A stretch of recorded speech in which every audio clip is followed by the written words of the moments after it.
Boa noite. Muito obrigado pela vossa presença. Estamos mais uma vez nestas noites de convívio. Esta é a 41ª sessão do A Conversa Com. Portanto, estamos quase a fazer 5 anos, imaginem, 5 anos destas noites de sexta-feira. Desta segunda série será a 10ª sessão, portanto, estamos a meio da segunda série de 2018, mas que é, de facto, a 41ª no seu conjunto. Hoje temos a doutora Teresa Lopes Moreira, que tem uma ligação indireta com Mação, embora seja de famílias também da Beira Baixa. Sim, de Oleiros. De Oleiros, portanto, está quase em casa. E essa ligação que eu estava a referir é em relação ao jornal, portanto, como colaboradora do jornal do Correio do Ribatejo, hoje Correio do Ribatejo, antigamente Correio da Extremadura, que tinha, por casamento, portanto, o Dr. Virgílio Arruda, diretor desse jornal, tinha uma relação com a família Aline Neto de Mação. Portanto, uma pessoa muito grave da Mação, da Vila de Mação. E que, portanto, todos os maçaenses conhecem. Não é? A ele não é preciso estarmos a fazer apresentações. Agradeço à Câmara Municipal de Mação, na pessoa do seu Presidente e da Senhora Vereadora da Cultura, que julgo que está, não sei onde, está lá. Muito obrigado por colaborarem nestas maluqueiras da sexta-feira. Um agradecimento especial para a família, para os representantes da família, que muito me agrada que estejam presentes. Não estava nada à espera, foi uma surpresa muito, muito agradável. Muito obrigado ao Sr. Diretor do jornal, meu amigo Paulo Narciso. Muito obrigado por estar presente e por ter acedido logo ao convite. Quase nem me deixou acabar o convite, para dizer logo que sim, senhora, claro que estava disponível. E à doutora Teresa, que, sendo, portanto, é doutorada em História moderna. História Contemporânea, e que tem-se dedicado muito à divulgação, especialmente de Santarém, das suas vivências, das suas recordações, por intermédio, sendo, portanto, uma colaborante do jornal e pela ligação do Dr. Virgílio Arruda, neste caso, a Mação. Portanto, está tudo a juntar-se, é uma ligação ótima para podermos hoje saber mais um pouco desta família que tanto marcou esta terra. Muito obrigado ao Dr. Teresa Lopes por ter acedido também e espero tê-los cá para a 42ª sessão, que vai ser no dia 30 de novembro. Até é ótimo, porque depois é feriado, até podem ficar em Mação, os que não são de cá, e que vai ser sobre o armistício da Primeira Guerra, que, como sabem, será em novembro, a 11 de novembro, que se verificou o armistício. Muito obrigado, e eu passo a palavra a quem sabe destas coisas. Muito obrigado. Eu começo por vos saudar, obviamente, por agradecer o convite ao município de Mação, na presença do Sr. Presidente e do Sr. Vereador, ao meu querido amigo Mário Tropa, cujos desafios dele são sempre para cumprir, são sempre para fazer, Aqui represento não tanto a minha pessoa individualmente, mas a instituição jornal. E a instituição jornal, que começou por se chamar Correio da Extremadura e depois passou a chamar-se Correio do Ribatejo, e que está representada pelo diretor, meu caríssimo co-sócio, na verdade é uma entidade superior a mim, ao diretor, enquanto pessoas. Estamos a falar de uma entidade com 127 anos. Honra-me muito saber que temos na presença de familiares da família Lino Neto, o que ainda traz uma grande responsabilidade. Espero, enfim, não defraudar as expectativas. Vou-vos começar por... vamos começar há 127 anos atrás, exatamente por este senhor que tem aí na imagem, que se chama João António Arruda. Tinha um sonho, como todos os jovens, que era fazer um jornal, e vai fazer um jornal, enfim, a ensaiar um jornal que depois vai, que vai dar, digamos que o embrião daquilo que vai ser o Correio da Extremadura, que vai ser fundado a 9 de abril de 1891. Nesse semanário, que saía ao sábado, João Arruda defendeu os seus ideais republicanos, revelando uma moderação que lhe trouxe duras críticas por parte de outros jornais republicanos mais radicais na cidade, o caso do Debate. À semelhança de uma ação que o caro Mário me fez chegar, existiam muitos jornais neste período da Primeira República, também em Santarém, portanto, antes e durante a Primeira República, também em Santarém, existiram vários jornais, enfim, com tendências muito próprias. A partir de 1916, João Arruda filiou-se no Partido Republicano Evolucionista, liderado por António José de Almeida, opositor do Partido Democrático, de Afonso Costa, e vai fundar o Centro Republicano Evolucionista de Santarém. O partido foi dissolvido em 1919, com a eleição de António José de Almeida para a presidência da República, acabando por se fundir com o que restava do Partido Unionista, de Brito Camacho. Em consequência, surgiu um novo partido, o Republicano Liberal, no qual o Correio da Extremadura se filiou em 29 de novembro de 1919, filiação que se mantém quase até ao final, que é a 10 de fevereiro de 1923. Tem aqui a primeira edição, onde há exatamente essa referência à filiação do jornal. A 17 de fevereiro de 1923, João Arruda vai se filiar num outro novo partido, o Partido Republicano Nacionalista, liderado por António Genestal Machado, político pelo qual António Lino Neto nutria particular admiração e respeito, como ficou expresso quando o primeiro exerceu funções nos governos republicanos na década de 20 e o segundo foi eleito deputado. O novo partido resultou da fusão entre partidos liberal e reconstituinte, e temos aqui também, agora já como órgão do Partido Republicano Nacionalista, e aqui o António Genestal Machado, que é um amigo de João Arruda e ao mesmo tempo um homem com ligações a António Lino Neto. O Correio da Extremadura assumiu-se como filiado partidário e órgão oficial do partido em Santarém, posição que manteve até 5 de dezembro de 1931. Aliás, é o último jornal que vai manter esta ligação antes de cairmos no início do Estado Novo. João Arruda vai casar com esta senhora, que se chamava Custódia Júlia Cravador Arruda, em 1900, e dessa união vai nascer esta criança, esta única criança, que se chama Virgílio Cravador Arruda. Este Virgílio Cravador Arruda vai frequentar a Faculdade de Direito da Universidade de Lisboa entre 1921 e 1927, contando com colegas muito especiais, como Marcelo Caetano e como José Francisco Xavier de Mendonça Lino Neto, com quem vai manter ligações de amizade ao longo de uma vida. Na década, temos aqui Virgílio Arruda, enquanto estudante da Faculdade de Direito.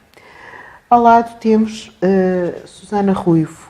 Na década de 20, estes dois jovens têm uma relação amorosa. Maria Susana Ruivo é formada em Letras pela Universidade de Lisboa e é uma colaboradora do Correio da Extremadura, que vai adoecer de tuberculose em 1926.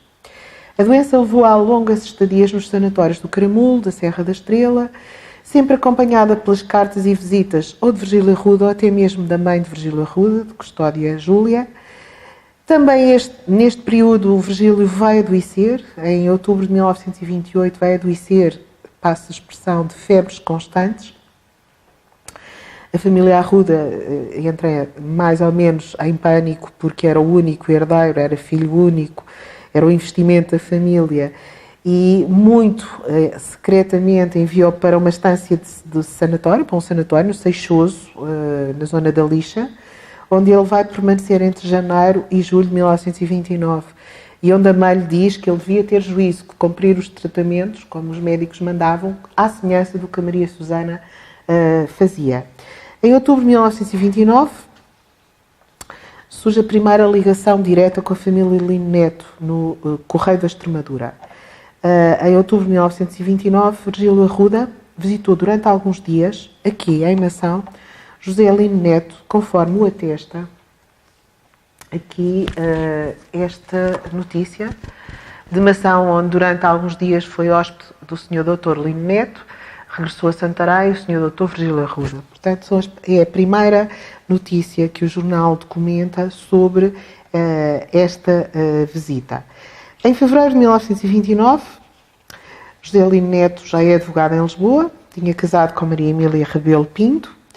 8 meses depois tomou posse como comissário do governo junto à Companhia dos Caminhos de Ferro do Mondego, coincidindo o período com a estadia de Virgílio Arruda em Mação. E aqui temos as nomeações, portanto, também é a primeira vez que aparece uma referência à família no jornal. Esta estadia em Mação solidificou as relações entre a família Arruda e a família Lino Neto, favorecidas em parte pelo interesse também do patriarca Arruda, de João Arruda, em fazer ascender socialmente o seu filho, uma vez que ele era um simples tipógrafo, tinha investido num curso de Direito no filho e pretendia, enfim, fazer mais algum investimento, nomeadamente na área social.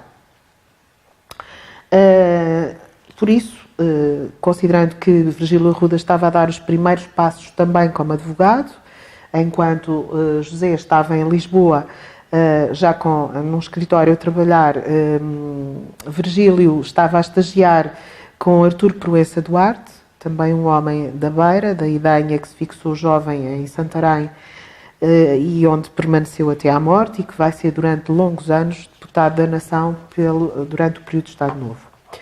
António Lino Neto era um homem poderoso, de influência política, social, religiosa inquestionável, num período de ditadura militar, como nós vivemos a partir do 28 de maio de 1926, onde a censura imperava, mesmo para os republicanos mais moderados, como era o caso de João Arruda.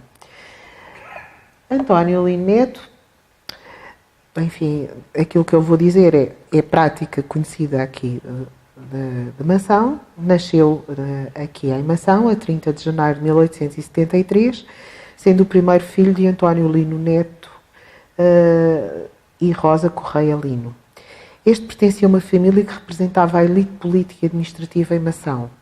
O seu bisavô paterno, o juiz António Leitão Neto, foi um miguelista convicto, que mesmo depois da Guerra Civil, de 1832-34, ganhou as eleições para presidente da Câmara. Aliás, lutou para poder ser candidato e para poder votar. O seu avô paterno foi um proprietário temido e respeitado pela sua influência perante o poder político. António Lino Neto estudou no seminário, começou por estudar no Liceu Mouzinho da Silveira, em Porto Alegre, e tirou o curso de Teologia no Seminário de Porto Alegre.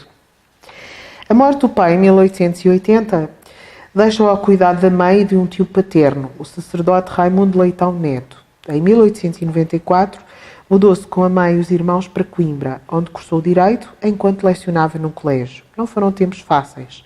Após concluir o curso em 1899, exerceu funções de secretário do Governo Civil em Beja.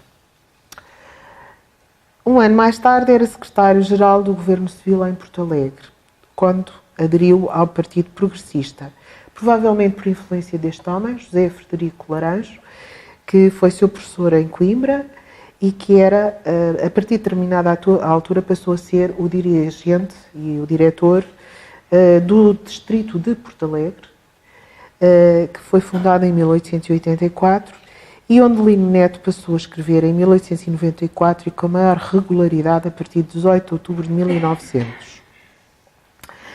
Em 1901, António Lino Neto casou com Maria Matilde Cruz Antunes de Mendonça, filha do abastado industrial de Lisboa, Francisco Antunes Mendonça. E abastado industrial de Lisboa é a expressão que o Correio da Extremadura utiliza para caracterizar este industrial. Dessa união nasceram vários filhos. José Francisco, já aqui referenciado, Maria Gertrudes, Joaquim Maria, Maria Teresa, Maria Isabel, António Maria, Francisco de Assis e, finalmente, Maria Matilde. Aliás, temos aqui a família reunida. Em 1908 foi provido, António Lino Neto foi provido por concurso público do lugar de professor catedrático de Economia Política e Direito no Instituto Industrial e Comercial de Lisboa, posterior Instituto Superior de Ciências Económicas e Financeiras. Apesar de viver em Lisboa, manteve as suas ligações à Mação. Esse ano publicou uma questão agrária, enquanto mantinha uma intensa atividade académica no exercício da advocacia e da militância católica. Em 1911, num período particularmente conturbado para os católicos, Lino Neto prestou provas públicas no concurso para a cadeira de Economia Política da Escola Politécnica de Lisboa, em competição com António Horta Osório e o Ministro da Justiça e seu antigo professor Afonso Costa, o que levou ao interesse dos meios académicos e políticos, a não esquecer que Afonso Costa era conhecido como Mata Frades. Afonso Costa efetivamente venceu o concurso, mas António Lino Neto, cujas provas académicas foram aprovadas por mérito absoluto, saiu prestigiado da contenda, assinalando-se uma viragem no seu papel interventivo. O seu trabalho foi publicado com o título A Questão Administrativa, o Municipalismo em Portugal. Entre 1911 e 1915 foi presidente do Montepio Geral, enquanto o seu reconhecimento académico aumentou. A 8 de agosto de 1917, participou na criação do Centro Católico Português. Nesse ano, tomou posse como vereador da Câmara Municipal de Lisboa, com o pelour das subsistências. No ano seguinte, com Sidónio Pais na presidência, foi eleito deputado católico por Porto Alegre e chegou a ser nomeado presidente da Idilidade de Porto Alegre por um curto período. Como deputado católico, escreveu uma carta a Sidónio Pais, onde pediu a liberdade de culto para a Igreja, o direito de associação e ensino para os católicos, o regresso das ordens religiosas e a restituição de bens confiscados às instituições católicas. A 28 de abril de 1918 foi um dos 4 deputados eleitos pelo Centro Católico Português, juntamente com Alberto Pinheiro Torres, Francisco Veloso e Alberto Inês da Fonseca e o senador Domingos Pinto Coelho. Em dezembro desse ano, tornou-se o presidente interino da Câmara dos Deputados, após desempenhar funções de segundo vice-presidente do Parlamento. Este breve período ficou na memória das elites católicas como o de uma reaproximação entre o Estado e a Igreja, que se refletiu no reatamento das relações diplomáticas entre a República e o Vaticano, a 10 de julho. A 14 de dezembro, Lino Neto encontra-se com Sidónio Pais quando este é assassinado na estação do Rossio. Em consequência deste momento, há uma envolvência de militantes do Centro Católico na chamada Monarquia do Norte, que vai se arrastar entre 19 de janeiro e 13 de fevereiro de 1919, e obviamente que o seu fracasso trouxe retaliações para os católicos. Nas eleições de 11 de maio de 1919, o Centro Católico Português perdeu 3 deputados. Na Conferência dos Prelados Portugueses do Continente, realizada em maio, os bispos procuraram reestruturar o Centro Católico, centralizando a sua direção em Lisboa e afirmando expressamente o respeito aos poderes constituídos. Nesse contexto, António Lino Neto foi convidado para presidente do Centro pelo Cardeal Patriarca, condição que ele considerava indispensável para aceitar. A União tornou-se o periódico oficial do Centro Católico, sob a direção de Lino Neto, dando voz à doutrina oficial da Igreja Católica na República do pós-Primeira Grande Guerra, no sentido de procurar unir os católicos em torno da sua causa, secundarizando a questão do regime.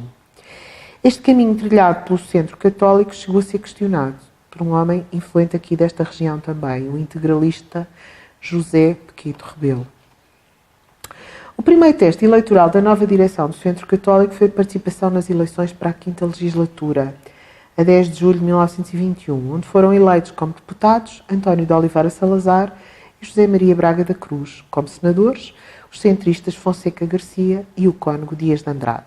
A Noite Sangrenta, de 19 de outubro de 1921, que matou 3 influentes políticos, António Granjo, Carlos da Maia e Machado dos Santos, levou à dissolução do Parlamento e à convocação de novas eleições para 29 de janeiro de 1922, nas quais o Centro Católico aumentou a sua representação, elegendo os deputados Lino Neto, Joaquim Dias da Fonseca e Juvenal de Araújo, para além dos senadores Cunha Barbosa e o cônego Dias de Andrade. Entre 20 e 30 de abril de 1922, Lino Neto participou juntamente com Salazar no 2º Congresso Nacional do Centro Católico Português, realizado na Sociedade de Geografia em Lisboa. O discurso de Salazar desencadeou polémica, com os monárquicos como Alfredo Pimenta, Domingos Pinto Coelho e Paiva Coceiro. Estas controvérsias com Salazar têm, por vezes, subestimado o papel de António Lino Neto no Centro Católico no final da Primeira República. Temos aqui alguns membros da família Lino Neto com o padre Mateu Crowley em 1928.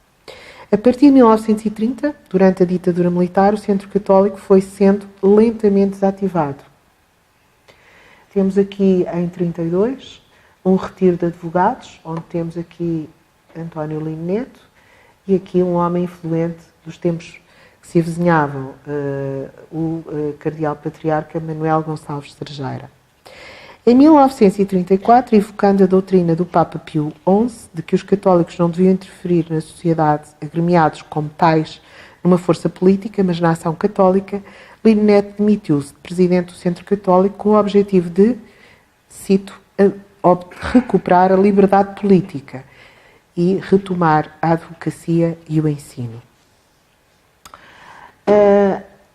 Em 1930, após a estadia de Virgílio Arruda em Mação, o Correio da Extremadura passou a noticiar o percurso da família Lino Neto, especialmente do seu patriarca António, como advogado estabelecido com escritório na Rua Nova da Almada, em Lisboa. Em janeiro desse ano visitou Santarém ao serviço, aliás, está aqui, em serviço do Foro. A 17 de novembro do ano seguinte esteve em Santarém num desempenho de serviço judicial. É esta citação aqui. Os momentos de lazer também eram alvo de notícia, como a visita às propriedades em Mação ou o período de veraneio de José Lino Neto juntamente com a família na Parede em outubro de 1931. Aí lá aqui. Em agosto de 33, o jornal referiu-se pela primeira vez a Maria Gertrudes Lino Neto, ao noticiar as suas férias nas Caldas da Rainha, na companhia dos pais. Simultaneamente, o bispo de Porto Alegre, Dom Domingos Maria Frutuoso, natural da Ribeira de Santarém e, portanto, amigo de João Arruda, também ele da Ribeira, assim como Virgílio Arruda, e amigo de António Lino Neto, era visita sempre que visitava a sua terra natal. Portanto, há aqui uma ligação, há uma vasta correspondência entre António Lino Neto e Dom Domingos Maria Frutuoso, que têm esta particularidade de ligação à cidade. O ano de 1934 revelou-se cruel para Virgílio Arruda, com os falecimentos de Susana Ruivo, a namorada, a 31 de março, com apenas 28 anos, e de João Arruda, o seu pai, a 19 de maio, quase repentinamente. Portanto, um ano depois, em 35, Virgílio ainda evocava a namorada, e passo a citá-lo no Correio da Extremadura: ela aviventa uma enternecida recordação que não se perde, que corporiza todas as evocações, dando forma ao culto do passado, que é o presente das nossas mágoas. Fim de citação. Portanto, em 1935, ainda estava muito fresca este amor. Mas eis que surge uma segunda hipótese de amor com a Maria Gertrudes de Mendonça Lino Neto. Isto é uma fotografia que eu extraí do bilhete de matrícula do Conservatório Nacional que Maria Gertrudes frequentava no ano letivo de 30-31. É óbvio que Virgílio Arruda já deveria de conhecer Maria Gertrudes Lino Neto, o que deve ter acelerado o facto de que em outubro de 35, portanto, digamos que alguns meses depois esta frase linda que eu vos li sobre Maria Susana, o namoro já se dava. Como se depreende por uma carta de Maria Gertrudes para a sua mãe, Matilde. E eu vou ler um pedacinho da carta. O Arruda cá apareceu, e o cá apareceu é na Foz do Arelho, no domingo à tarde, vim no automóvel dele. Como o hotel de cá já estava fechado, comeu e dormiu nas Caldas. Ontem o Arruda voltou cá outra vez, um bocadito à tarde, à hora da procissão do Santíssimo, por isso todos nos incorporámos nela. Ontem mesmo seguiu para Santarém. As minhas impressões internas guardo-as para lhes contar em Lisboa. Só lhe digo por agora que me parece que isto vai muito bem. A carta, aliás, estes documentos não são posse de jornal. Do espólio de Virgílio Arruda fez uma parte doação de arquivo e biblioteca à Biblioteca Municipal. Portanto, eu agradeço a cedência por parte da Biblioteca Municipal de Santarém destas imagens. Temos aqui a carta da Maria Gertrudes e depois esta aqui lateral é uma carta da tia. Portanto, são duas cartas em uma. O casamento estava para breve, como se pode compreender pela carta, por esta carta que começa aqui, pela carta da Maria da Exaltação Mendonça, que é uma tia, uma irmã da mãe de Maria Gertrudes, que diz: Maria Teresa, portanto, está-se a referir à irmã de Maria Gertrudes, deve andar satisfeita com a marcha dos preliminares, para o casamento da Maria Gertrudes. No entanto, temos aqui o resto da carta, portanto, a carta vai por aqui. No entanto, as aparências devem ser mantidas e o casal bem vigiado. Vou citá-la. O Arruda cá apareceu efetivamente no domingo e ontem. Felizmente não houve complicação de maior. Nem cá comeu, nem mesmo o tentou. Parece-me que a tua filha está satisfeita com a marcha dos acontecimentos e com a atitude do rapaz. Está descansada que faremos sempre por caminhar as coisas de modo que não haja motivos para reparos, nem por extremas facilidades, nem por dificuldades demasiadas. Fim de citação. O certo é que, no ano seguinte, temos aqui a certidão de casamento de Virgílio Arruda e Maria Gertrudes Lino Neto, que foram casados pelo cônego Carlos Alberto Rego, na Igreja de Nossa Senhora da Pena, em Lisboa, 18 de abril de 36, tendo como padrinhos os pais da noiva, a mãe do noivo e o jurista Carlos Gonçalves Fagulha, delegado do Instituto de Trabalho em Santarém. A Beira Baixa foi a região escolhida para a viagem de núpcias, iniciando-se assim uma união de ouro que ultrapassaria 50 anos de cumplicidade. Eu devo-vos dizer que conheci quer um quer outro, e não é sem alguma emoção que o refiro. A ausência de filhos levou-os a dedicarem-se exclusivamente um ao outro, com gestos de ternura, que as dedicatórias dos livros de Virgílio são um claro exemplo. Apesar do aparente afastamento de Gertrudes nos negócios, Virgílio Arruda cedeu-lhe uma cota minoritária de 1000 escudos na firma João Arruda e Sucessores em 1966, sendo que esta era a firma proprietária do Correio Primário da Extremadura e, a partir de 45, do Correio do Ribatejo, para além da tipografia. A 28 de março de 1936, Pedro Alfanzil publicou no Correio da Extremadura, na rúbrica Crónicas de Lisboa, uma recensão ao novo livro de António Lino Neto, Elementos de Economia Política, que, passo a citá-lo, aqui, que sob este título singelo é um verdadeiro tratado daquela ciência. Sem exagero, pode bem dizer-se que este livro constitui um acontecimento invulgar na vida mental portuguesa e aqueles que o lerem e estudarem compreenderão depressa que não estão em face de uma obra de compilação ou repetição de teorias. Fim de citação.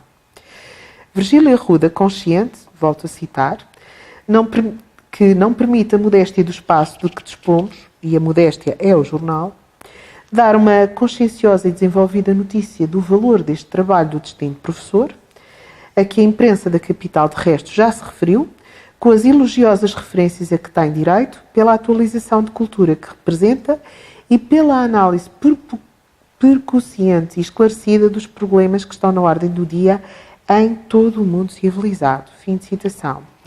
O jornal publicou um trecho do livro intitulado Três Correntes. Portanto, aqui temos mais referência, aqui até com a própria fotografia. Enfim, as fotografias eram muito caras, portanto, a fotografia é mais ou menos sempre a mesma, mas presente em vários factos.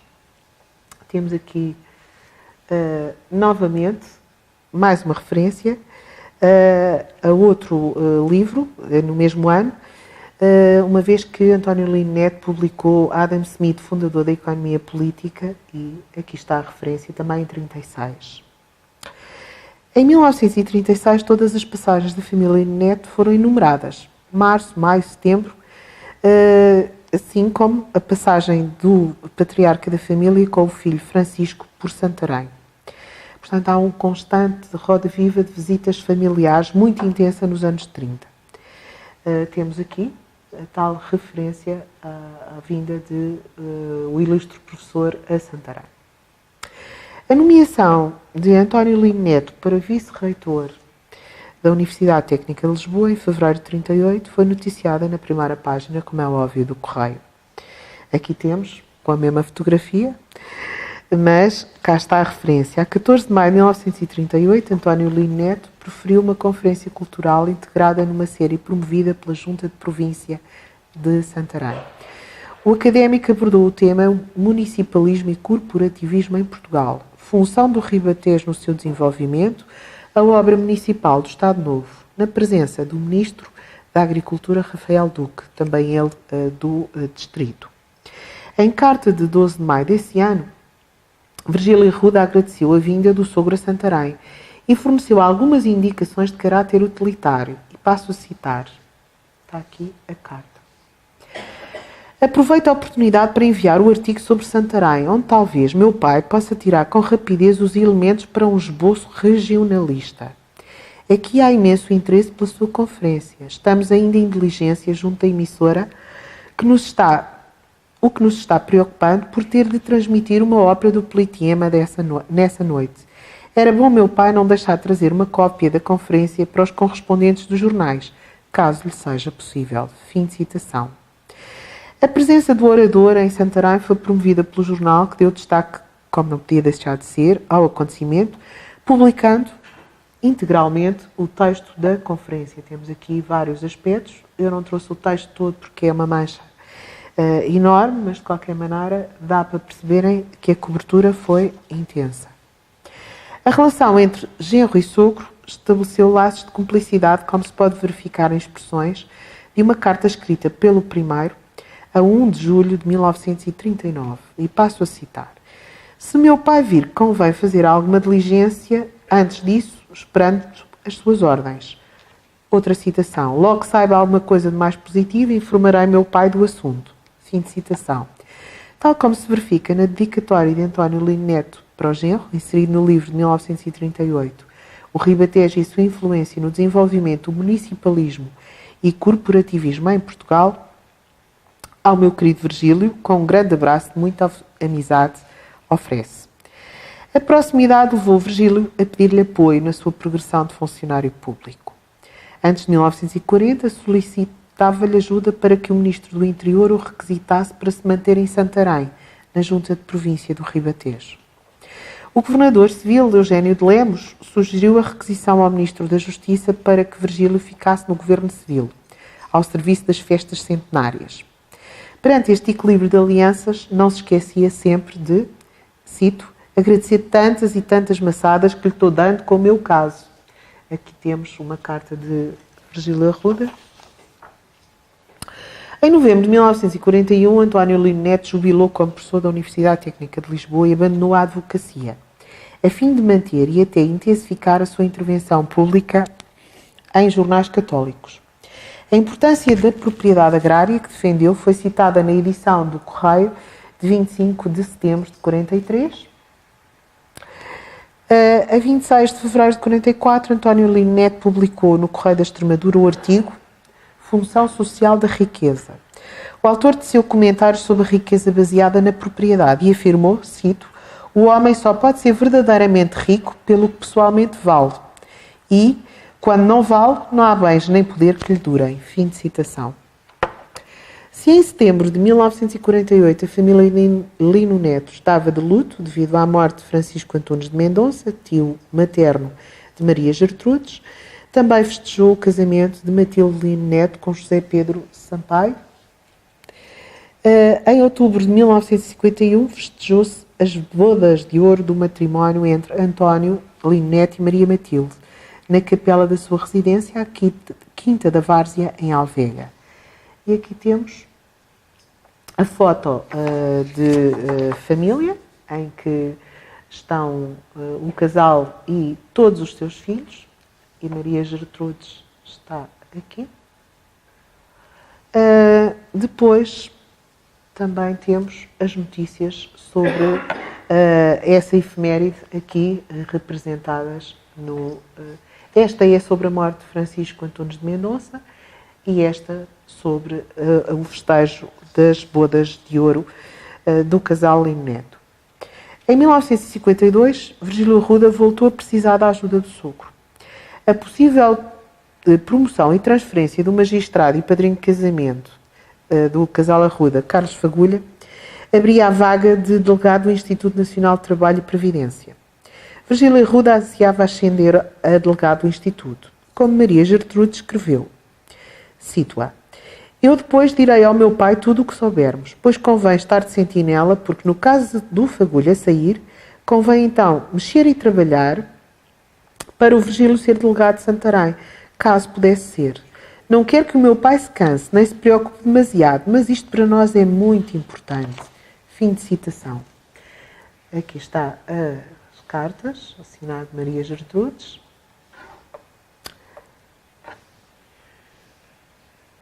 Virgílio reforçou o pedido da mulher ao escrever, e vou citá-lo também. Gratíssimo por todas as maçadas que lhe dei. Agradeço muito reconhecidamente todos esses passos em favor dos nossos interesses e que me parecem, agora, mais acautelados. Tenho fundadas esperanças, tal a informação recebida, de que não haverá complicações por estes tempos mais chegados. E aqui temos a carta de Virgílio.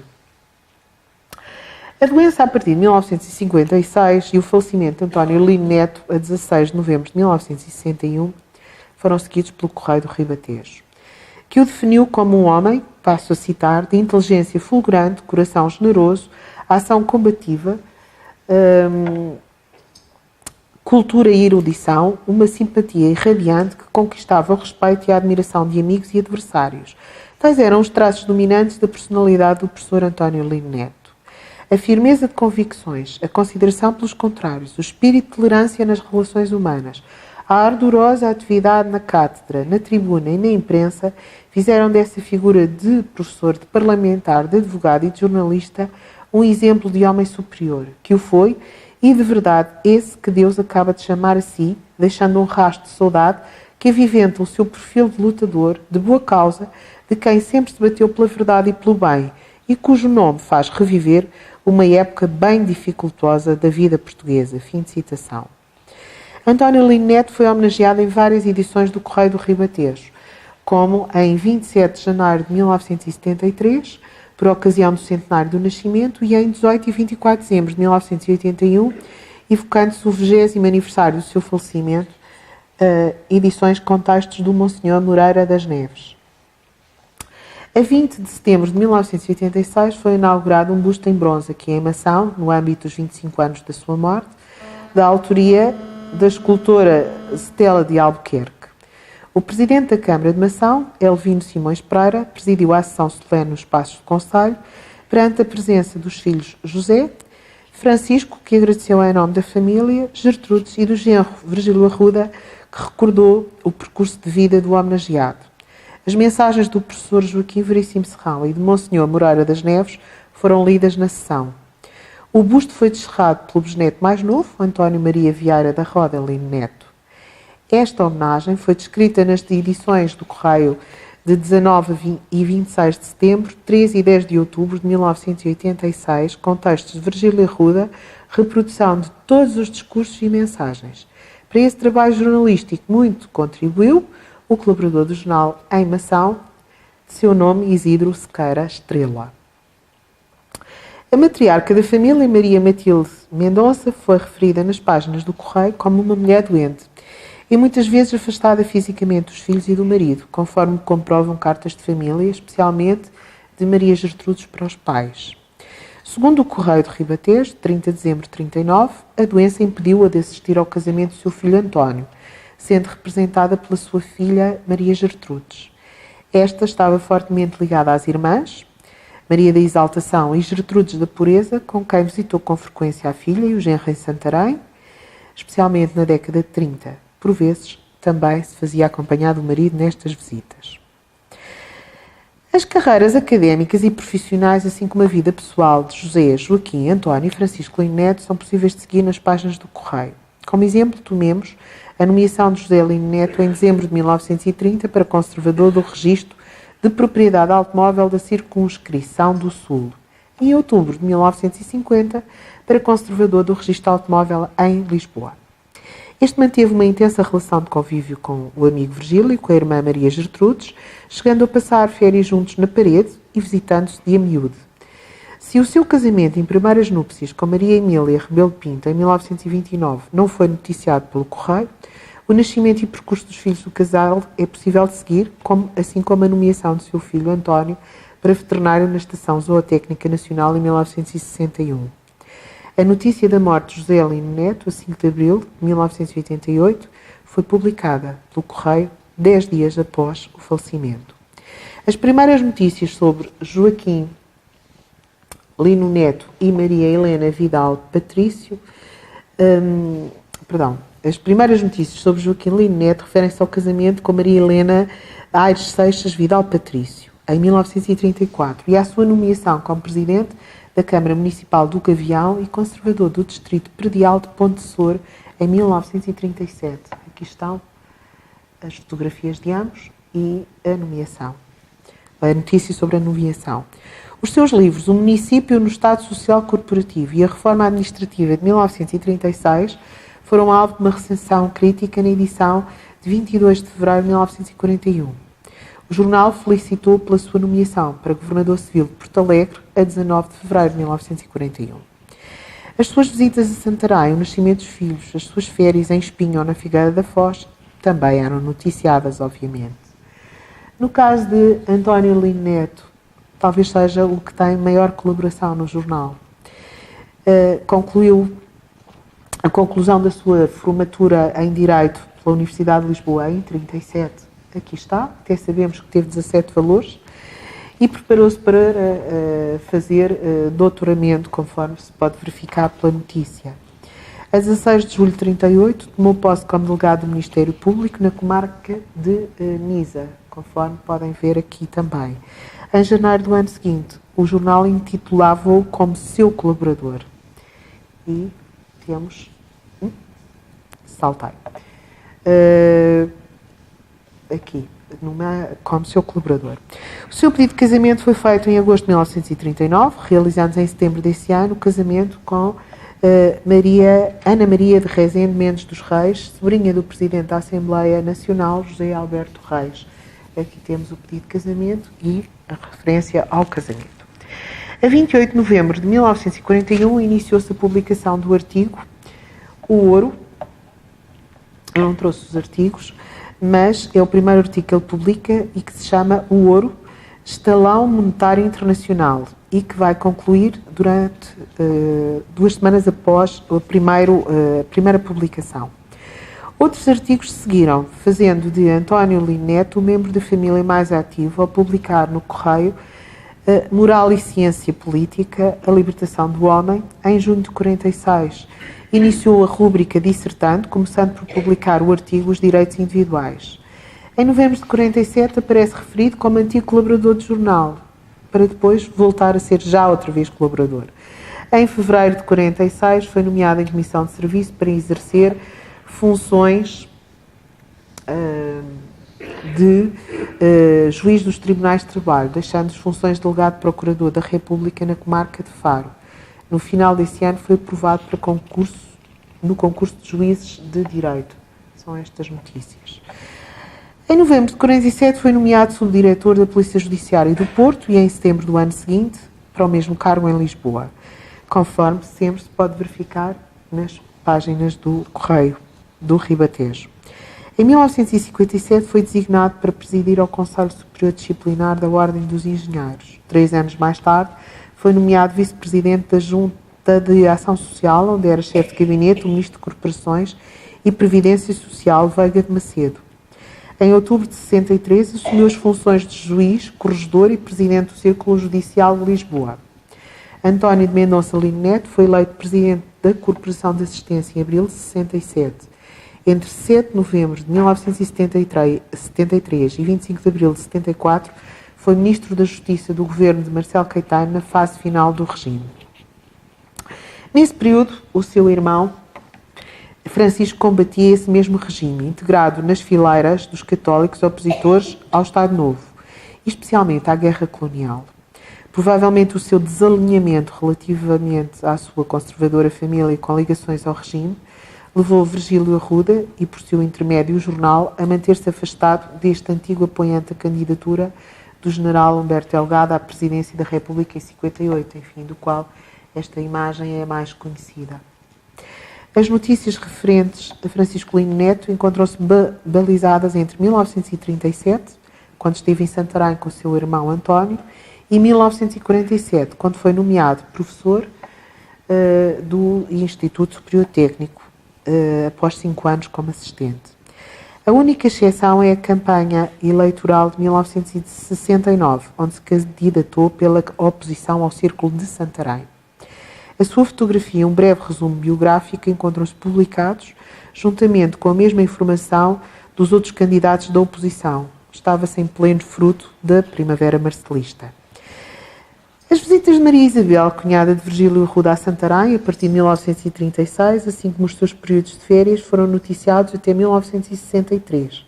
O seu casamento com o médico Manuel de Pádua Ramos, anterior a 1936, não aparece referido nas páginas do jornal, mas o nascimento e batizado da filha do casal, Maria Isabel, ficou registado em janeiro e fevereiro de 1944. Manuel de Pádua Ramos escreveu para o Correio da Extremadura, a 23 de janeiro de 1943, o artigo Um Exemplo a Seguir, onde defendia, como dia de descanso, o domingo. De Maria Teresa, religiosa Doroteia em Tui e no final da década de 30 no Covilhã, não há informações no jornal. As visitas de Maria Matilde à irmã, Maria Gertrudes, entre 41 e 46 foram frequentes, segundo o jornal, que também descreveu o seu casamento em Lisboa com o engenheiro José Pedro Sampaio Maia de Almeida francês, a 27 de julho de 1948. As referências no Correio do Ribatejo aos membros da família Lino Neto são variáveis e escassas. A partir de 1975, quando Virgílio e Maria Gertrude cedem as suas cotas da empresa, João Arruda e sucessores, aos 3 tipógrafos mais antigos, Manuel Canelas, Mário Lopes e Luís Pires, em virtude de não terem filhos e da instabilidade política e social que se vivia no chamado Verão Quente, uma das últimas notícias referentes à família Lino Neto relatou o falecimento de Gertrudes Pureza, cunhada de António Lino Neto, a 25 de outubro de 74. Hoje, as páginas do Correio da Extremadura e do Ribatejo revelam-se uma fonte primária importante para o estudo da família Lino Neto. Espero que tenha correspondido às vossas expectativas. Muito obrigada.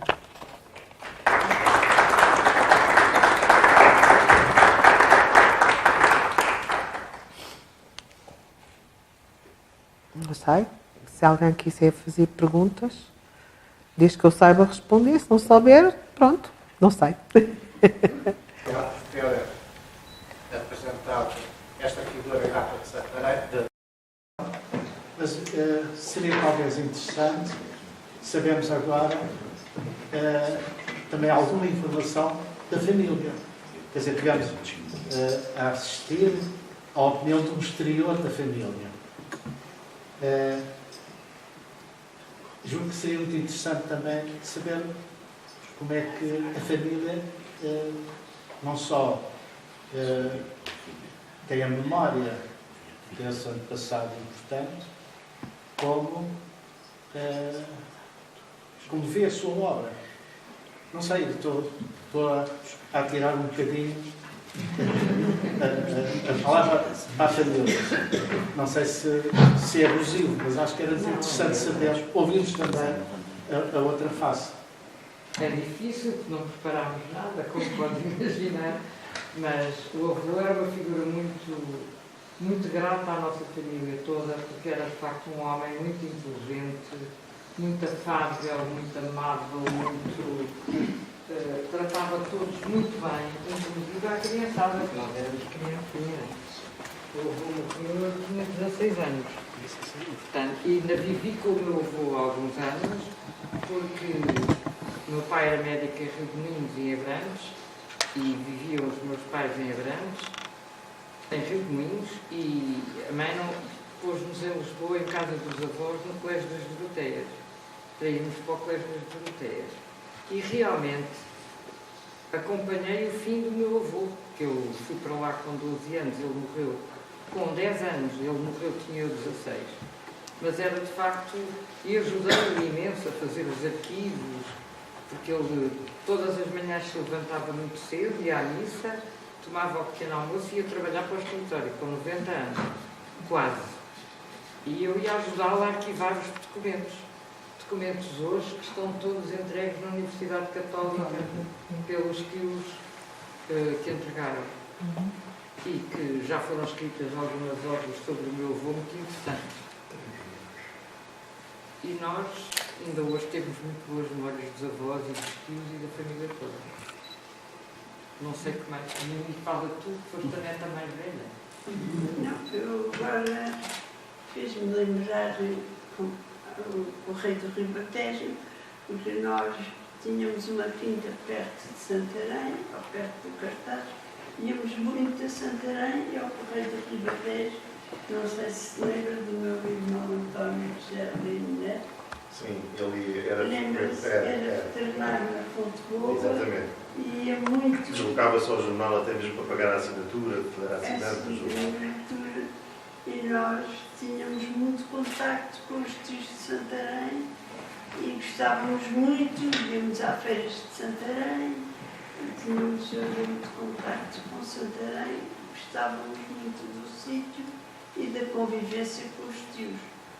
Os meus avós eram mais distante a convivência, mas eram umas pessoas que nós gostávamos e que tinham importância na nossa vida. Claro. E agradecemos esta sessão e terem-nos dito e que estamos aqui presentes e a convivência com todos. Obrigado. Merece umas palmas. Eu posso fazer uma pergunta? José Neto, ela é filha do mais velho. Sim. A minha família. Sim. Eu posso fazer uma pergunta de mera curiosidade. É muitas vezes referido que a Ana Maria Matilde, portanto, a mulher do Dr. António Menezes, é uma mulher doente. Era uma mulher que... Doente. É muitas vezes referido. Fiquei com alguma curiosidade. Mesmo há um conjunto de cartas da Maria Gertrudes, em que ela refere muitas vezes a mamãe está melhor, a mãezinha está melhor. Várias vezes a morrer. Teve muitos filhos que Sim. Ela teve 8 filhos que sobreviveram, mas teve mais 2 ou 3 que morreram. E, portanto, ela teve a morrer, por exemplo, quando nasceu a tia Maria Teresa. Quando a tia Maria Teresa tinha os filhos em casa, houve complicações e ela esteve moribunda. Naquele concurso que o meu avô fez com o Rico, eu acho que foi com o Rico. E realmente ela estava a morrer. Mesmo recebia a extrema-unção e tudo.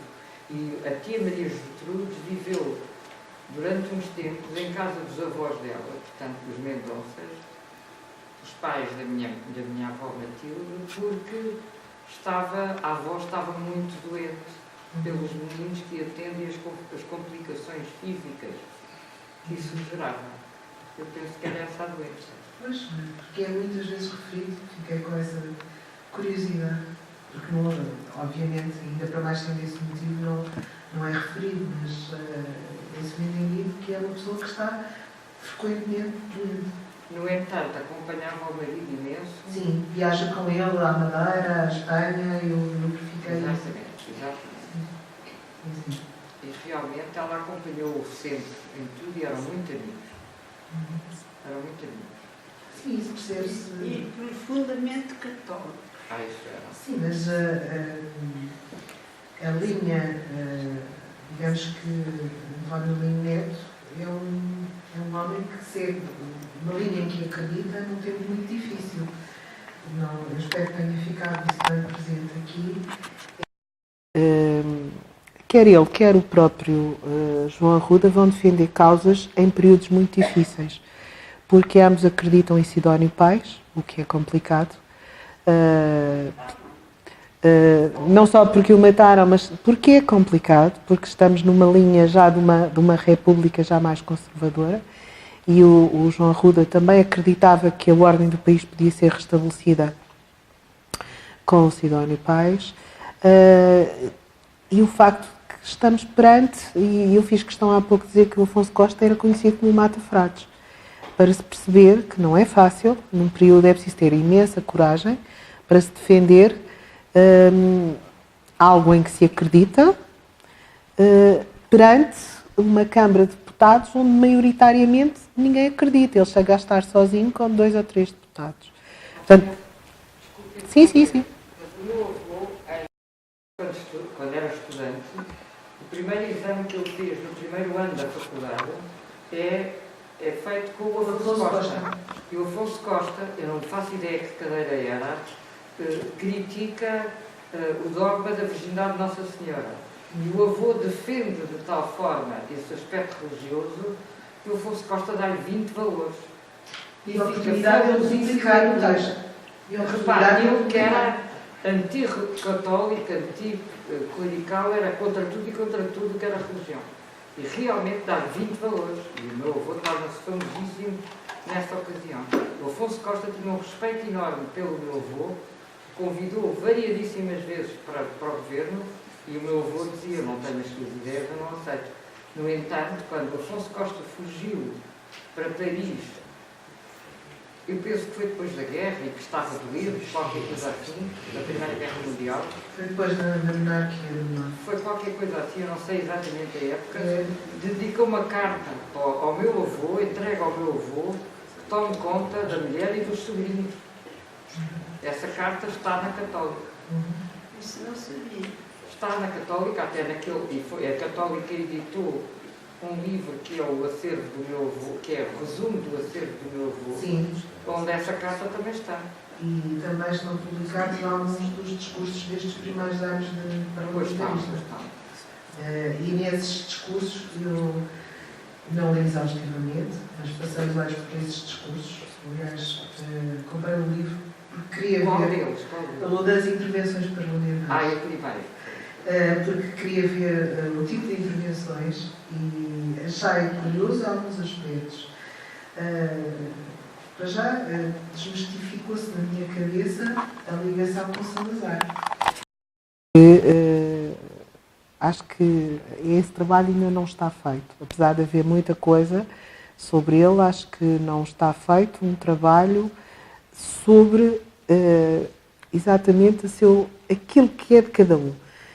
Acho que o personagem do Salazar conseguiu, digamos que, arredar aqui algumas ideias que ele foi beber a outras. Neste caso, o António Lino Neto. Portanto, acho que ainda requer-se um estudo para se perceber bem, porque isso é evidente até na correspondência, no Sr. Dr. Lino Neto, comigo é pão, pão, queijo, queijo. Isto estou a citar Salazar, sublinhado. E é pão, pão, queijo, queijo, não se queria candidatar pelo centro, a deputado pelo centro, católico. E um mês depois dá o dito por não dito e já não há pão nem há queijo, candidata-se mesmo. Portanto, nota-se aqui uma palavra em António Lino Neto, nas suas convicções que não se nota tanto em Salazar. Curiosamente, a ascensão de um quase que abafa o outro, apesar de ser um homem respeitado por muitas pessoas, a ascensão de Salazar quase que o abafa. E eu acho que esse trabalho ainda não está ainda desmistificado, na minha opinião. De qualquer maneira, penso que não é só ele enquanto personagem que merece mais estudos.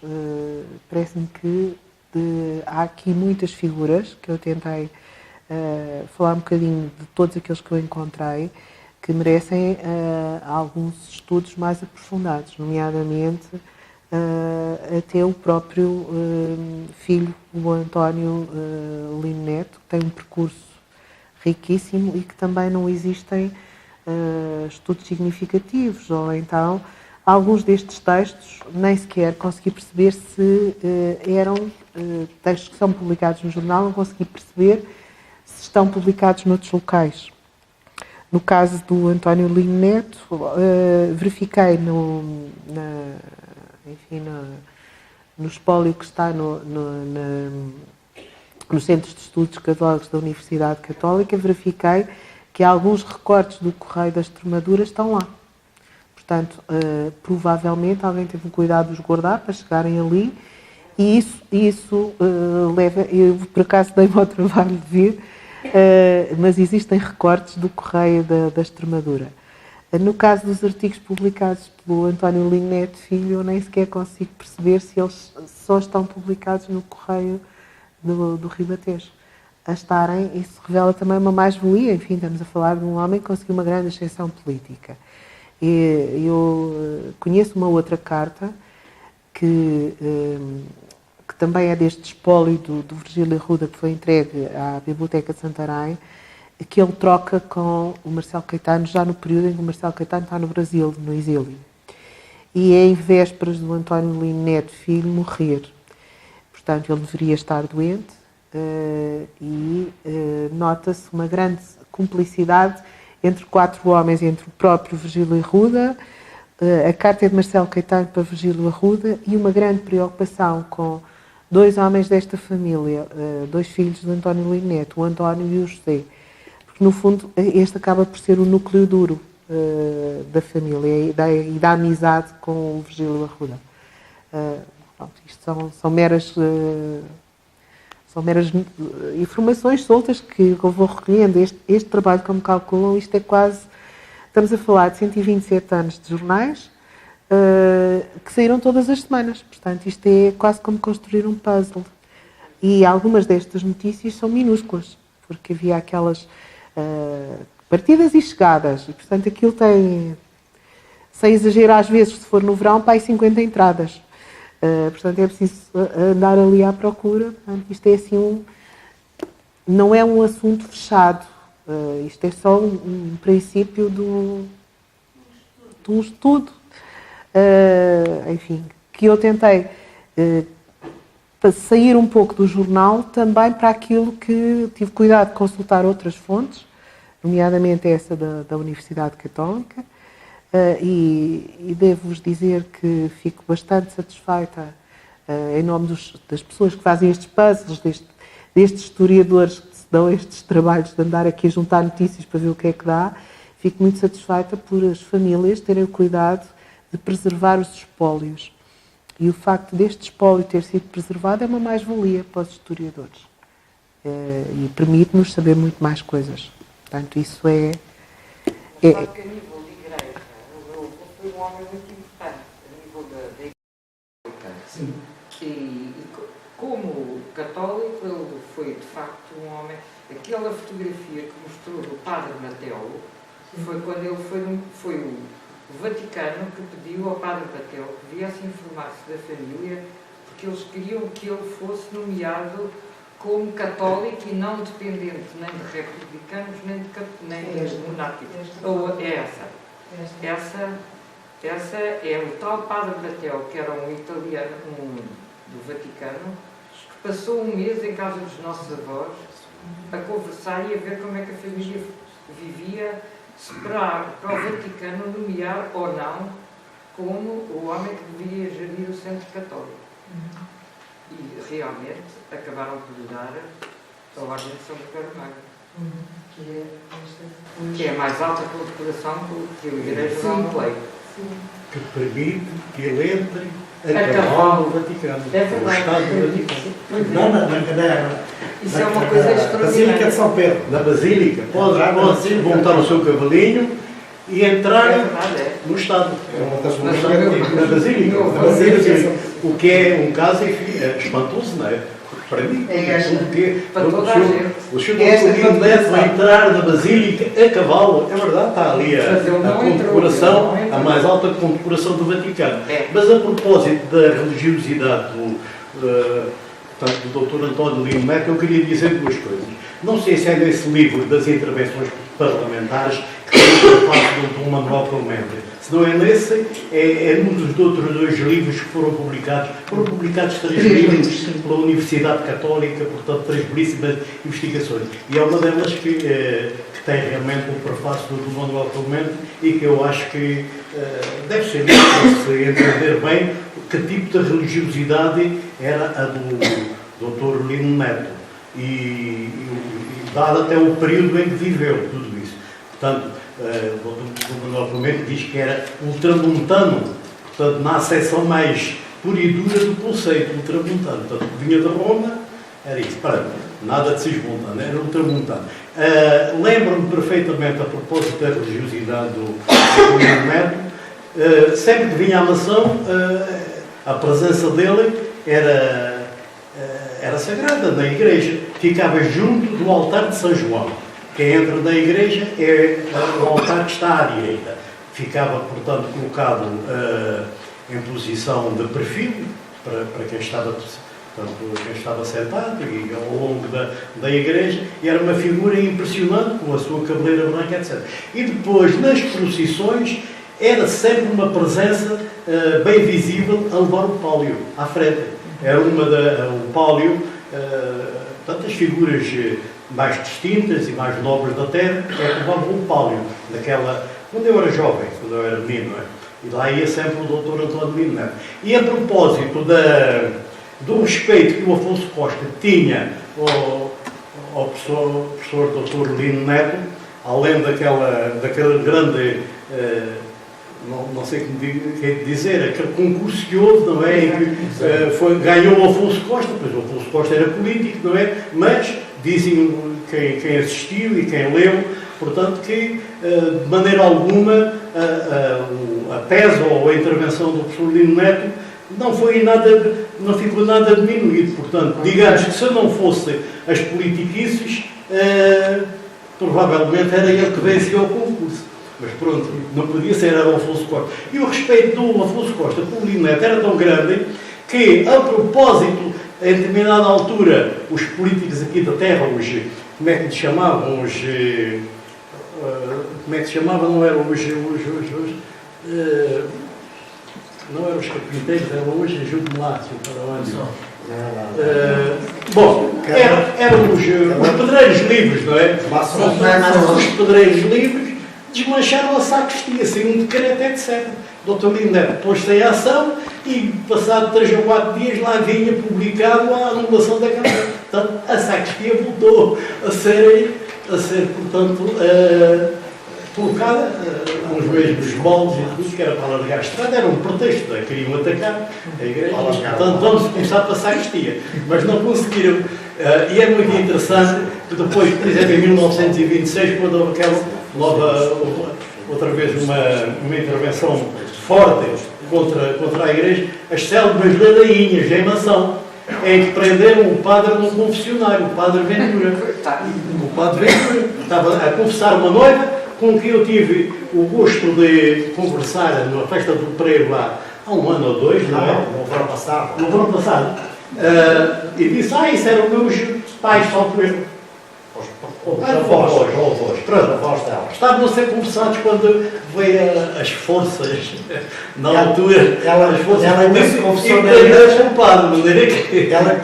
confessou na igreja e ele teve que se confessar à prisão.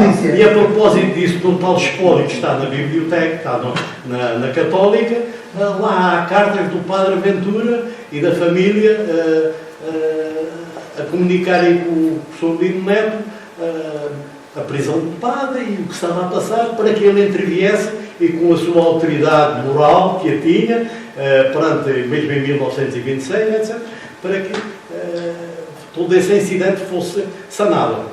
Portanto, o pólio, a história da sacristia, mais a prisão do padre e outra coisa, perguntando aqui a Ciazari, olha lá, o que é que dizia antigamente aqui do Dr. Lino Neto? Perguntas que nós fazemos, não é? O que é que dizia eu? Porque ele dava trabalho às pessoas do campo. E, salvo o teu pai, disse assim, olha, paga logo aos homens. Que era uma coisa que muitos dos proprietários abastados da terra não faziam. O Dr. Lino Neto, portanto, com a sua honestidade e com o seu, enfim, com o seu caráter, trabalhador, trabalho feito, trabalho pago, de imediato. E isso, os trabalhadores que precisavam dos seus dinheiros de imediato, não é? Não podiam estar cá à espera de 15 dias que o senhor cá da terra entendesse que era a altura de pagar. Pagava logo. Era logo. Quando a gente falava sobre uma figura realmente, uma figura marcante na nossa terra, muito importante. Tenho pena, ele tem cerca de uma dúzia de obras publicadas e eu tenho dificuldades onde os alfarrabistas procuram não as encontro. Tenho uma ou duas, não sei, é uma pena não estarem muito acessíveis, não serem... Estão escutadas, nunca mais foram reeditadas. Pois, é uma pena não serem reeditadas, não é? As que o Nem que fosse uma coletânea, porque não são muitas, não é? E, inclusivamente tem alguns escritos, não é? Que poderiam perfeitamente, penso eu. Tenho pena porque realmente para se homenagear uma personalidade como o Lino Neto, nada melhor do que conhecer o seu pensamento. Ali logo na fonte, o que ele diz, o que ele faz, etc. Embora estes 3 livros dos grandes investigadores lá da Católica deem uma perfeita imagem de quem foi o professor Dr. António Lino Neto. Mas eu, de facto, tenho muita pena de não conseguir, não ter acesso aos livros dele. Há algumas coisas escritas nos jornais de nação. O Dr. Calado Rodrigues foi um grande jornalista. Quando a Extremadura fez a comemoração das suas bodas de ouro, em 1941, faz uma homenagem e fez essa comemoração com uma separata de 18 páginas, salvo eu. O Dr. João Calado Rodrigues presta homenagem ao Virgílio Arruda, diretor, trocavam correspondência, não é? Ele chegou a escrever alguns artigos para o Correio de Extremadura e Ribatejo. O Dr. Calado Rodrigues escrevia para jornais de Lisboa, escrevia, portanto, a figura do Dr. Lino Neto está no Correio da Extremadura, do Ribatejo, está em Porto Alegre, está em imensos jornais de Lisboa. Sim, aqui há muita ligação com Porto Alegre. A ligação com Porto Alegre é importantíssima, não é? Eu tenho uma história muito engraçada. A propósito do Dr. Calado Rodrigues, portanto, faz essa homenagem nos 50 anos, do tal centenário ao fundador, João Arruda, salvo erro, bem fixei, 11 de abril de 1891, não é? 9 de abril de 1891. Portanto, isto, o Conceito de Mação é um jornal de 1941, é o 50 e as terras do Tejo, do Dr. Calado, têm alguns escritos do professor Lino Neto sobre a maçã, porque ele estava, esse tal espólio, queria fazer uma monografia do conceito de maçã. Não fez. Portanto, tem imensa informação que está lá nesse tal espólio, à espera de ser, enfim, alguém que lhe possa agarrar e fazer a monografia, se bem que, à data, ele talvez não tenha avançado por aí, porque houve aqui o Sr. Francisco Serrano, não é? O velho maçadico aqui em Mação, graças ao estímulo do professor Lino Neto, publicou os elementos etnográficos do Conselho, históricos e etnográficos do Conselho de Mação. E, portanto, o Francisco Serrano também ficou a dever, foi muito estimulado pelo Dr. Menino Neto para essa publicação, e é possível, como saiu uma espécie de monografia, elementos históricos e etnográficos do Conselho de Mação, os cantares da Minha Terra, etc., que não tenha avançado para a monografia, até que tinha muitos a fazer. Pronto, é só isso. Mas, de qualquer maneira, que há... Já o jornal tinha um correspondente aqui em Mação.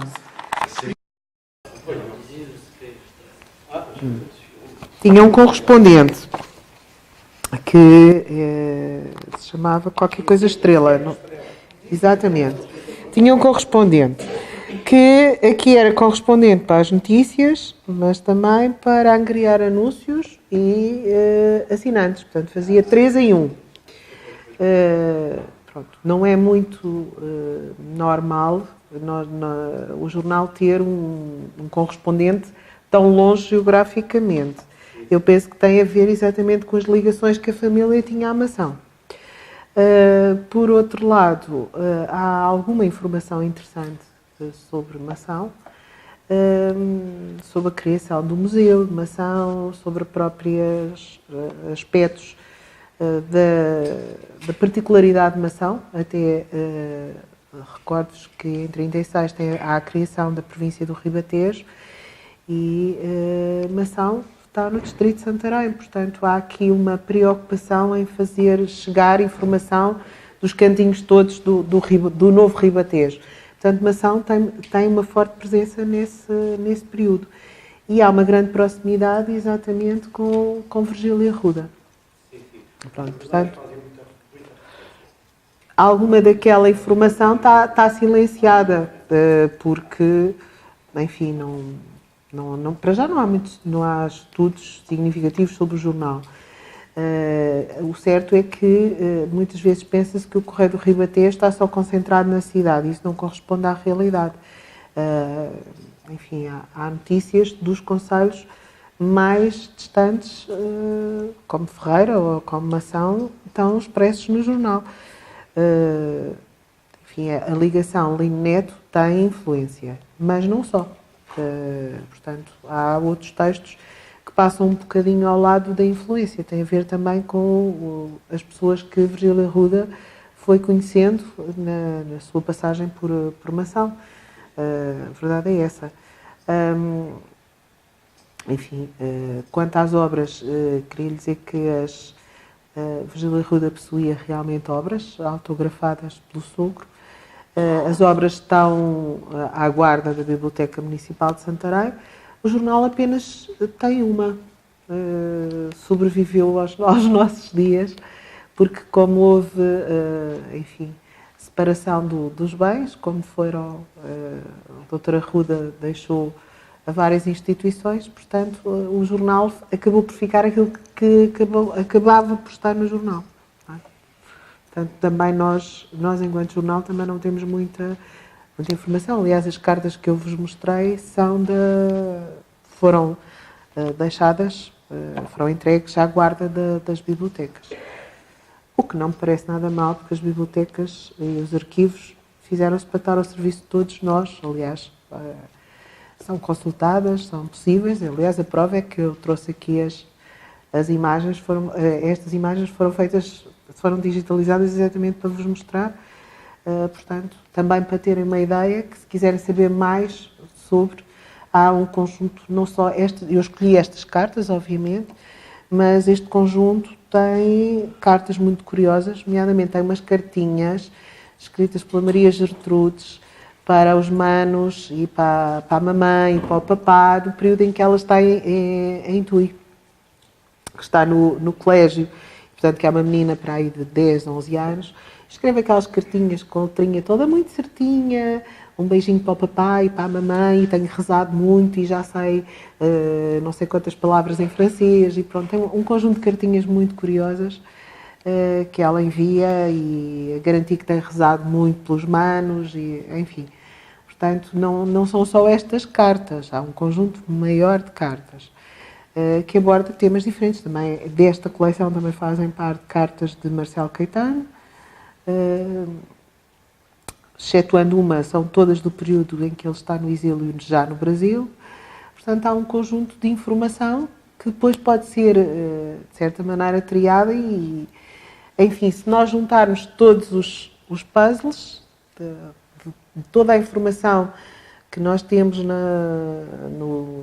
neste espólio valiosíssimo que está à guarda da Universidade Católica, o espólio mais pobrezinho, que é o da Biblioteca Municipal, que ajuda a completar,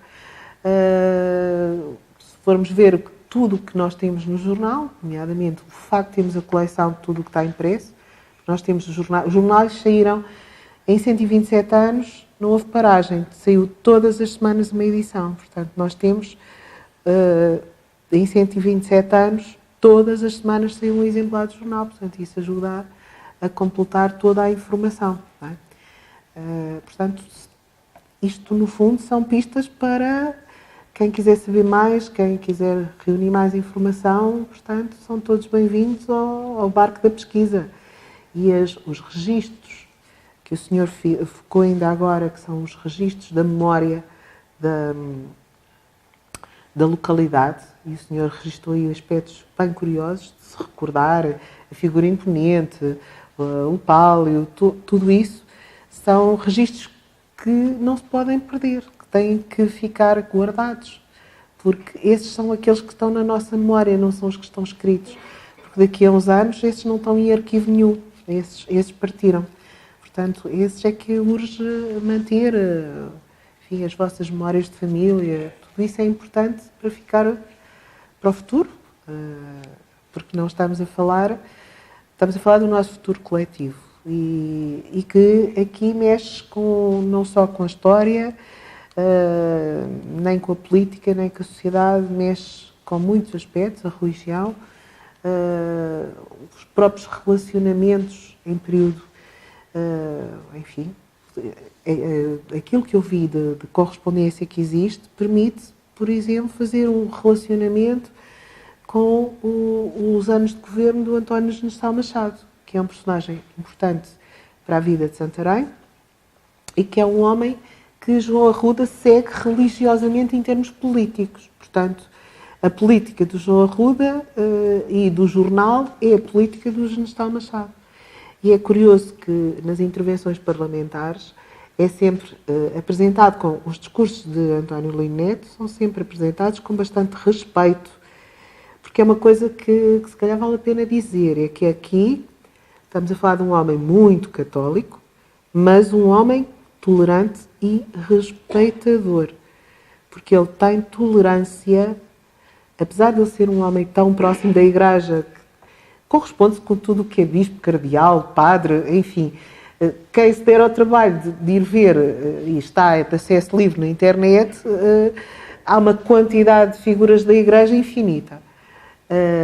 No entanto, há uma tolerância e um respeito que é curioso de ver que, do lado de Afonso de Costa, ele respeita o António Lino Neto, mas depois não respeita alguns adversários. Portanto, estamos num período em que ser católico e defendê-lo significa violência. Várias vezes ele no Parlamento defende algumas pessoas que ele até nem conhece, que lhe foi dito, o padre, qualquer coisa, que foi alvo, que levou uma tareia à porta da igreja. Isto é frequente, em 1917, 18, 19, e ele dá no fundo, passa a expressão, o peito às balas e está ali a defender pessoas. Não é tanto, é mais pela injustiça, pela intolerância. Portanto, acho que esse aspecto deve ser, enfim, tido em conta. Também, como digo, acho que há aqui outras figuras dos filhos. Enfim, aquele que está mais estudado é exatamente o Francisco Lino Neto. De qualquer maneira, eu acho que todos eles mereceriam um estudo muito mais aprofundado, porque têm aspectos bastante curiosos. Enfim. Aliás, há um aspecto que eu achei bastante interessante daquilo tudo que li, que me interessou bastante, que é a preocupação que existe em relação aos sobreviventes da Primeira Guerra Mundial. Porque quando eles regressam da frente, e porque estamos... E foi um tema que falámos há pouco, ali com o nosso amigo Mário Tropa, há uma preocupação muito grande dele relativamente a dois aspectos. Durante o período da guerra, o apoio espiritual dos homens que estão na guerra. Não podemos esquecer que a maior parte das pessoas que foram combater para a França são do meio rural, onde a Igreja Católica, a República, não apagou o papel que a Igreja Católica tinha.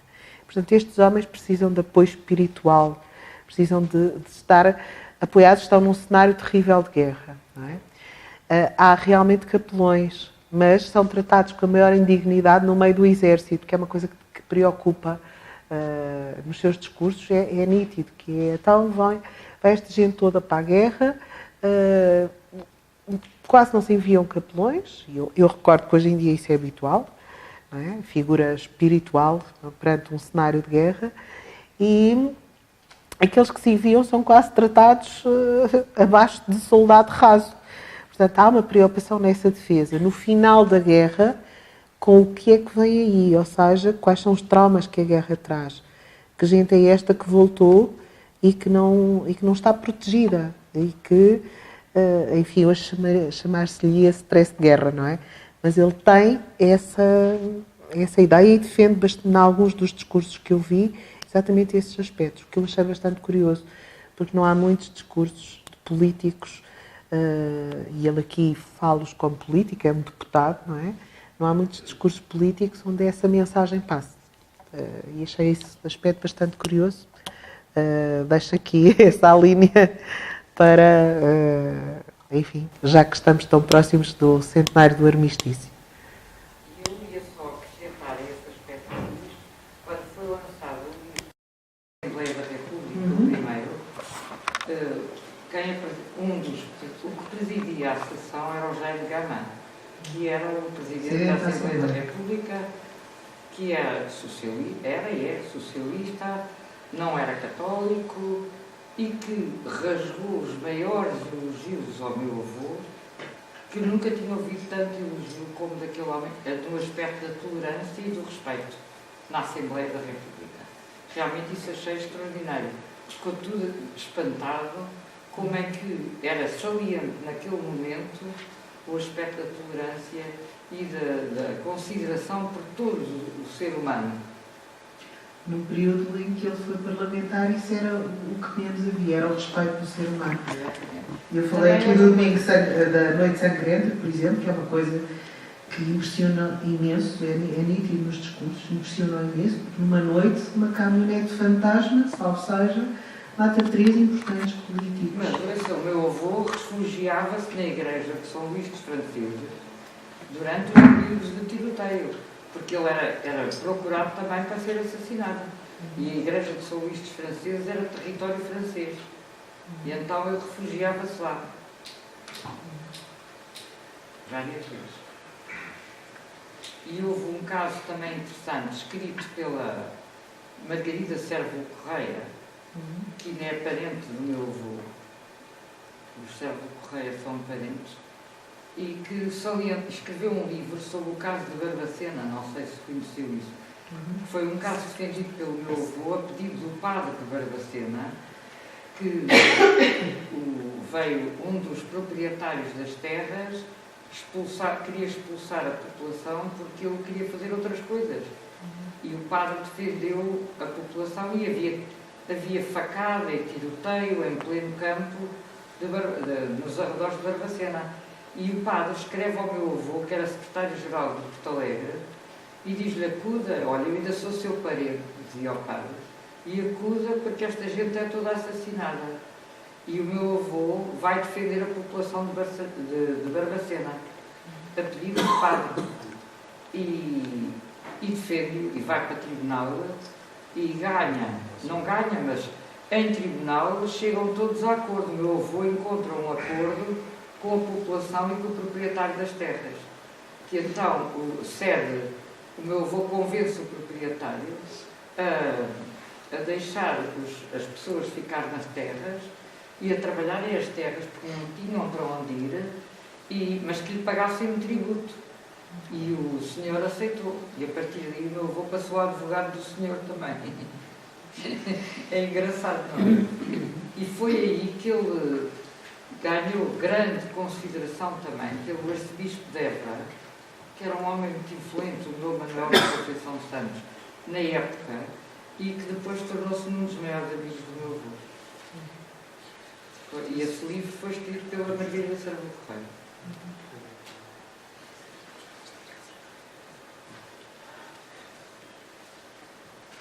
Bem, pelos vistos não há mais intervenções. Tenho a agradecer à minha amiga Teresa por ter acedido, ao diretor do Ribatejo e especialmente à família, que foi, como eu disse há bocado, uma bela surpresa, uma boa surpresa. Graças ao professor João Patrício, Pronto. que foi ele que me indicou isto e que achei... Hoje já escusa de fazer mais boas ações, já fez a duas. Nunca são demais. Se fôssemos escoteiros, dávamos um nó no lenço, mas aqui não é preciso. Nós também... Pronto, mais uma vez, muito obrigado. E também Muito obrigado também agradecemos. ao amigo Carlos Reifão pelas suas intervenções. São sempre muito oportunas e muito sabedoras. Para aqueles que não são habituais aqui, é um animador natural destas ações. E de facto, tem que acrescentar sempre mais uma informaçãozinha, sempre muito oportuna. Muito obrigado por estas intervenções. Aos restantes, muito obrigado por terem vindo, como é habitual, e não se esqueçam, 2 por um mês, ou de dia 30, cá estaremos novamente. Ficam sempre convidados para a última sexta-feira do mês virem até a Nação passear Muito obrigado. e reencontrar-nos. Muito obrigado a todos.